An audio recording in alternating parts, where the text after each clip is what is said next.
আজকে আমরা পরিচিত হব বারবেলের সাথে। এই যে দেখতে পাচ্ছেন রডটা, এই রডটাই হচ্ছে বারবেল রড। আর এই যে প্লেটগুলো দেখতে পাচ্ছেন, এই প্লেটগুলো হচ্ছে বারবেল প্লেট, এগুলোকে বারবেল প্লেট বলে। এই যে যেমন 5 কেজি একটা কমলা রঙের, এটাও বারবেল প্লেট, এটাও বারবেল প্লেট। এই যে 20 কেজি একটা বারবেল প্লেট, আর এটা হচ্ছে বারবেল। সো বারবেল প্লেট মূলত 1 কেজি, 1.5 কেজি, 2 কেজি থেকে শুরু করে 20 কেজি, 25 কেজি, 30 কেজি পর্যন্ত হয়।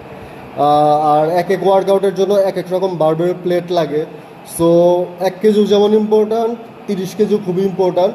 আপনার বারবেল ইউজ করতে গেলে আপনার বারবেল প্লেট লাগবেই।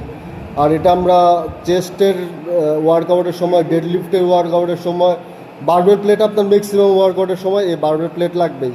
সো আমরা আস্তে আস্তে সব কিছুর সাথে পরিচিত হব। আমরা লাস্ট ভিডিওতে পরিচিত হয়েছি হচ্ছে ডাম্বেলের সাথে, আমরা এই ভিডিওতে পরিচিত হলাম বারবেলের সাথে এবং বারবেল প্লেটের সাথে। বারবেল প্লেট কয় প্রকার হয় এবং বারবেল প্লেট কী কী হয়, বারবেল প্লেট কতটুকু ওজন হয়, আমরা ইন ডিটেলসে সব জানতে পারলাম। Thank you.